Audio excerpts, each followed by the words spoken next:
Hola, somos el equipo del área legal de X Justicia para las Mujeres. ¿A qué nos referimos con transparencia de sentencias judiciales? Simple, a que el Poder Judicial las publique en sus portales de internet. Por eso hoy vamos a hablar de por qué desde los feminismos debemos mirar al Poder Judicial y la publicación de sentencias. Yo soy Fernando. Yo soy Artemisa. Briseida.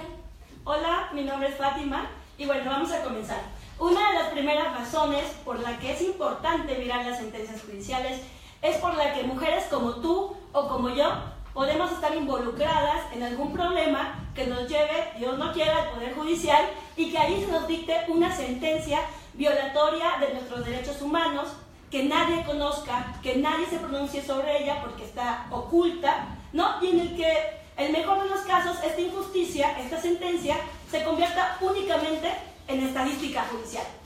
O sea, es justo eso. O sea, tienes una sentencia discriminatoria que está ahí archivada, ¿no? Que nunca nos vamos a enterar qué pasó.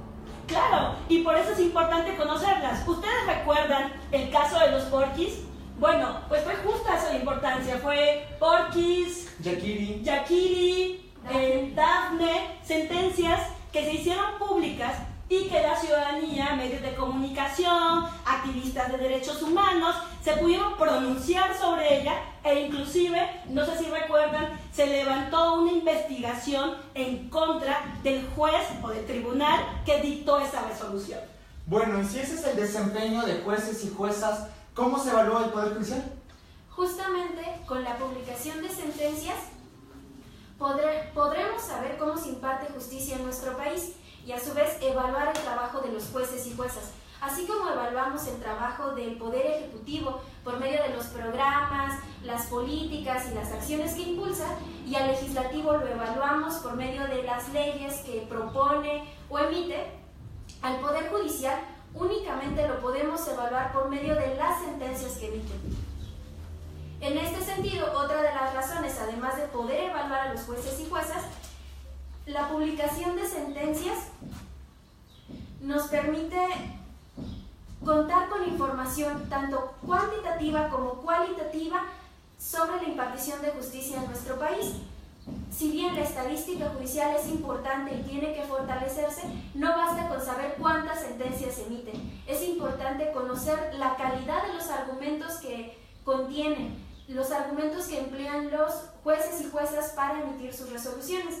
Y una razón más es que con las sentencias, el que estén públicas es un mecanismo para evitar la simulación del Poder Judicial en cuanto al cumplimiento de sus obligaciones en materia de derechos humanos. Las sentencias, la calidad de los argumentos que se vierten en las sentencias es el mejor indicador para conocer el impacto de las actividades de capacitación, las unidades de género y todos aquellos proyectos que implementa el Poder Judicial con el objetivo de promover los derechos humanos o la incorporación de la perspectiva de género y la impartición de justicia. Y justo, hablando del desempeño de jueces y juezas, esa es otra razón, los estereotipos en las sentencias. X tuvo conocimiento del caso de Silvia, donde un juez mexicano resolvió bajo elementos estereotipados quitarle la custodia de su hijo por no cumplir su rol de madre tradicional mexicana.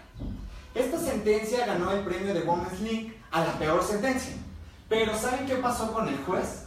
Pues fue premiado y ascendido y hoy es magistrado del Poder Judicial de la Ciudad de México. Así, otra de las razones es romper los techos de cristal, pues sabemos que el Poder Judicial está integrado por un club de Toby que se resuelve por amiguismos, por compadrazgos, y esto lo podemos ver en un estudio que hace el Poder Judicial Federal, que refleja que el 80% de jueces y magistrados son hombres, ¿no? Siendo que se ha documentado que las mujeres están más preparadas para ocupar estos cargos y solo son el 20%. A ver, no todas las sentencias son malas y discriminatorias, ¿no? O sea, también podemos identificar buenas prácticas. Y estas buenas prácticas justo se van a conocer con la transparencia de sentencias, ¿no? Que nos van a ayudar a difundir y dar a conocer estas buenas sentencias. hay jueces que, más allá de cumplir con su obligación de juzgar con perspectiva de género, tienen este compromiso, ¿no?, con los derechos de las mujeres, y son los que han generado estos criterios innovadores, ¿no?, que han sido como una fuente de, pues, de referencia para otros jueces y para la sociedad, ¿no?, para las mismas mujeres, y que van en contra de estas formas tradicionales, formalistas, machistas de emitir sentencias, ¿no? Y pues aquí entra otra razón, que es la de, a través de las sentencias tú conoces tus derechos. A través de las sentencias sabes cómo los jueces están interpretando tus derechos. Y a través de las sentencias o con la publicación de las sentencias, los jueces están cumpliendo con su obligación de promover, con un cachito, con su obligación de promover los derechos humanos, ¿no? Porque dan a conocer cómo esos derechos están actualmente en dinamismo y cómo es que se están interpretando. Va a ser tu referente de tus derechos la sentencia. Claro, como dice Artemisa, ¿no? Hemos detectado que en muchísimas comunidades existe una mala información sobre los derechos que tenemos las mujeres. Nosotros le llamamos mitos legales, ¿no? ¿A qué se deben estos mitos legales? Se deben a la existencia histórica de leyes que han discriminado a las mujeres y que las han oprimido, y que muchas mujeres realmente creen que ese sigue siendo el derecho. Si se publican las sentencias, ¿no?, y se promueven las sentencias, las mujeres vamos a poder romper con estos mitos legales y vamos a saber, como dice Artemisa, la manera en cómo nuestros derechos humanos han ido progresando a través, inclusive, gracias a la lucha feminista. Sí, tú tienes un ejemplo ahí. Bueno, el ejemplo. Sí, nosotros, por ejemplo, hemos detectado que muchas mujeres, por ejemplo, en 5 municipios de Yucatán donde trabajamos, creían que el abandono de hogar era una causa para ir a la cárcel, ¿no? Y esto existía hace muchísimo tiempo, pero ya no. Entonces, si las mujeres saben que esto ya está derogado, ya hay una jurisprudencia, ¿no?, y que ya no se resuelve así a través de las sentencias, entonces van a poder tomar información o decisiones, pero con una información adecuada y no errónea sobre lo que pasaba hace mucho tiempo con el derecho, ¿no? Hablas de información adecuada y creo, si les parece, llegar a la última de las razones. Y es que desde los feminismos, el conocer las sentencias nos permite diseñar estrategias innovadoras para que jueces y juezas comprendan la importancia de la perspectiva de género. El acceso a la justicia no empieza con la denuncia. Para poder entender los retos que enfrentan las mujeres en los procesos judiciales, es necesario conocer todo el proceso y las sentencias para poder poner al Poder Judicial en la mira. Y bueno, ya para terminar, si podemos conocer las sentencias, estamos de acuerdo, ¿no?, que desde los movimientos feministas, desde los movimientos que luchamos por los derechos de las mujeres, vamos a poder identificar estos patrones con los que los jueces están impartiendo justicia y poder erradicarlos, ¿no? Como dice Fer, el acceso a la justicia no inicia en la demanda, ¿no? Y creo que tenemos un compromiso como movimiento feminista para poder dar seguimiento, monitorear y erradicar estas prácticas de discriminación.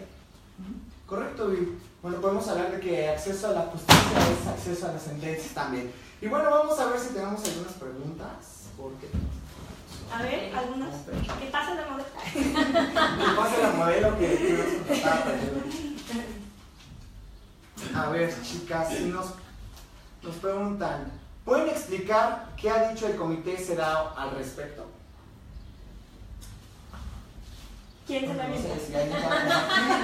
Ok, bueno, les rápidamente, el Comité CEDAW, el comité le acaba de pedir una lista de cuestiones al Estado de cómo se encuentra en el cumplimiento de las obligaciones del Estado mexicano. Por primera vez, escúchenlo para que vean qué tan alejado está el Poder Judicial de la mirada del movimiento feminista, que por primera vez se pregunta sobre el Poder Judicial, ¿no? Entonces el Estado mexicano contestó hace unos días, pero ¿qué creen, no?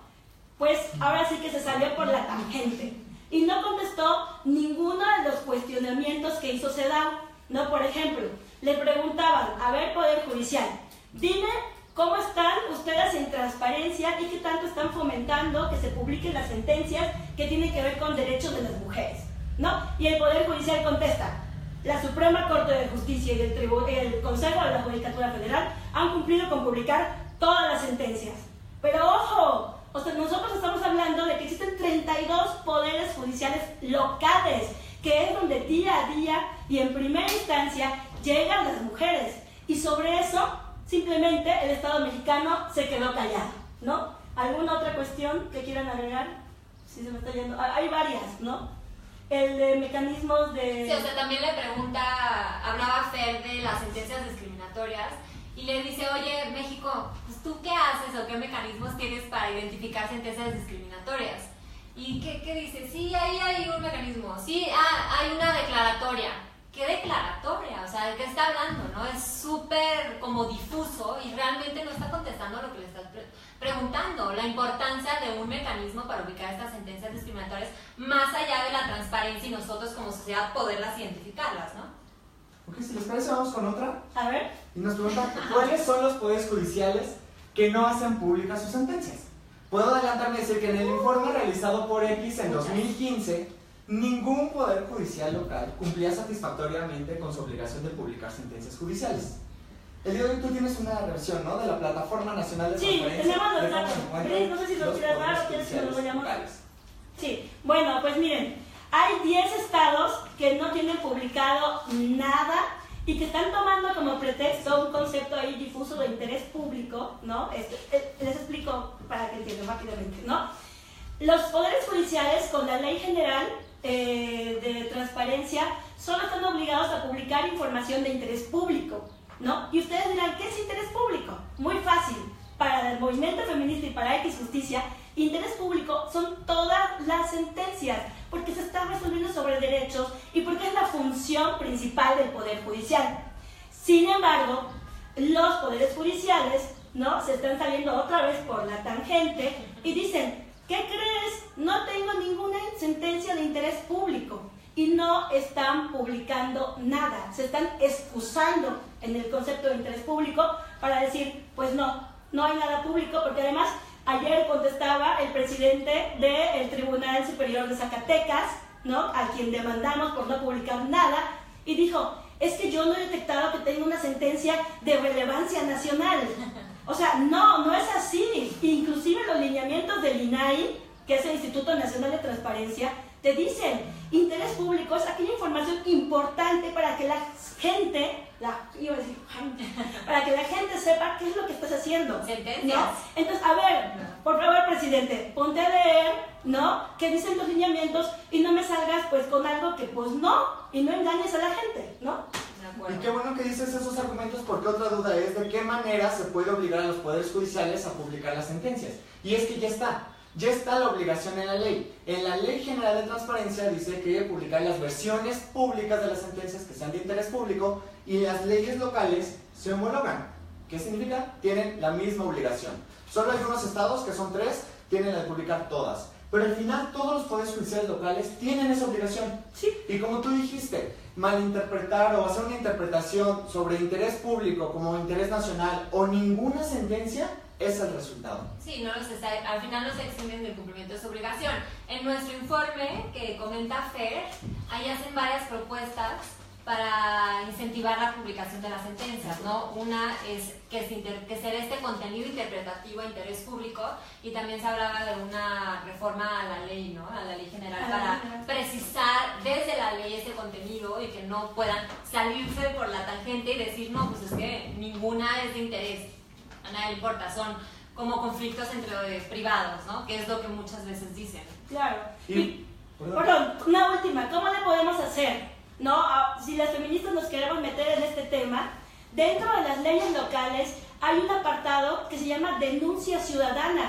Entonces, ustedes solo basta que levanten el teléfono o que vayan a su instituto local de transparencia y digan, oye, quiero que hagas una verificación de las obligaciones del Poder Judicial porque no está publicando sentencias. No hay nada. Y con solo eso que ustedes hagan, el instituto debe de activar sus mecanismos para revisar que el poder cumpla. Y si no cumple, inclusive hay mecanismos de sanción. Entonces es muy fácil que nosotros como feministas o como personas interesadas en la transparencia podamos, ¿no?, hacer que cumplan. Sí. Y ya mencionábamos el concepto interés público y cómo repercutió, pero hay una pregunta clara que dice, ¿se puede determinar que con el nuevo elemento de sentencias de interés público hubo un retroceso? Y es que es claro, o sea, y lo tenemos en un informe en 2017 que este cambio legislativo de todas las sentencias, publicar todas las sentencias que hayan causado Estado a sentencias de interés público representó un retroceso en las leyes locales de transparencia de los poderes judiciales. Tenemos el número, ¿no? El número es, si no me equivoco, antes de la ley general que incorporó interés público, 29 legislaciones locales de transparencia obligaban a los poderes judiciales a publicar todas las sentencias. Y cuando viene la ley general, lo que sucede es que se invierten los números. Ahora 29 legislaciones no tienen esa obligación de publicar todas las sentencias. Por supuesto que hubo un retroceso legislativo.